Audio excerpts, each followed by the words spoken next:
ঘিরেই বেরিয়ে আসছে চাঞ্চল্যকর সব তথ্য। চ্যানেল 24 এর অনুসন্ধানে মিলেছে যে ঘটনার 2 দিন আগেই সোহাগকে হত্যার পরিকল্পনা করা হয় সলিমুল্লাহ মেডিকেলের 4র্থ শ্রেণী সরকারি কর্মচারী সমিতির কার্যালয়ে। সন্ধান মিলেছে যুবদলের বহিষ্কৃত নেতা মাহিনের গোপন টর্চার সেলেরও। সবুজ হোসেনের ক্যামেরায় কাজী ফাসলের রিপোর্টে থাকছে বিস্তারিত।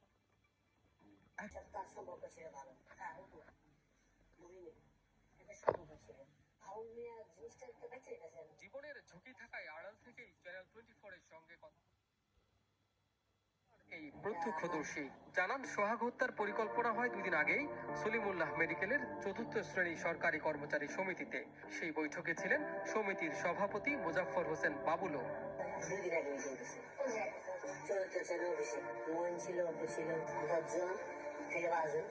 এই ভিডিওতে হত্যায় জড়িত যাদের দেখা যাচ্ছে তাদের অধিকাংশই ছিলেন ওই গোপন বৈঠকে। অনুসন্ধানের এক পর্যায়ে খোঁজ মেলে সোহাগ হত্যার নেতৃত্ব দানকারী মাহমুদ হাসান মাহিনের গোপন টর্চার সেলের। আমি যেখানে দাঁড়িয়ে আছি এটি মিটফোর্ড হাসপাতাল সংলগ্ন একটি ভবনের 3য় তলা, যেখানে মহিন তাদের কথার অবাধ্য যারা হতো তাদেরকে ধরে এনে মারধর করতো, টর্চার চালাতো। এই ধরনের ভুক্তভোগী কিন্তু আমরা পেয়েছি। ওনারা এই সমস্ত আড্ডা মুঠে এটাই ওনাদের ছিল। মানুষজন নিয়ে এসে মাইর দূর করা হইতো, যেমন আমরাও মাইর খেয়েছি, আমাদেরও বাসায় 3বার লোক যাওয়া হয়েছে। কক্ষটিতে ছড়িয়ে ছিটিয়ে ছিল বিভিন্ন জিনিসপত্র।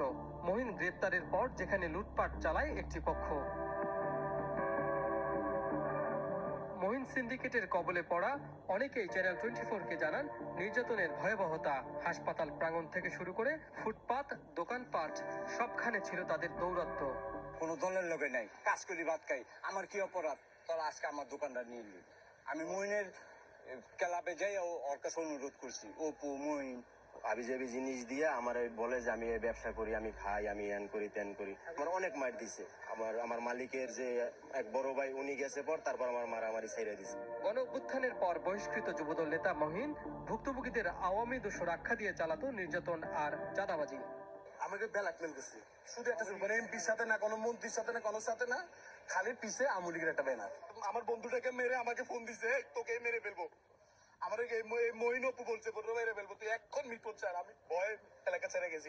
আমার বলছে তুই আমি লিখ খরচ এটা বলে আমার বিগত 6 মাস আমার খালি তোর উপর রাখছে। পোলাপেন দিয়া ধরে নিয়ে পরে 1 লাখ টাকা আমার বুথুতে আমার এটিএম বুথতে দুইবারে মানে 2 বুথতে আমার টাকা নিছে।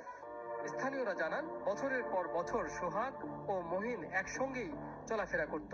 আধিপত্য ও বাগবাটোয়ারার দ্বন্দ্বে গেল 2 মাস ধরে দূরত্ব বাড়ে তাদের, যা শেষ পর্যন্ত গড়ায় নির্মম হত্যাকাণ্ডে।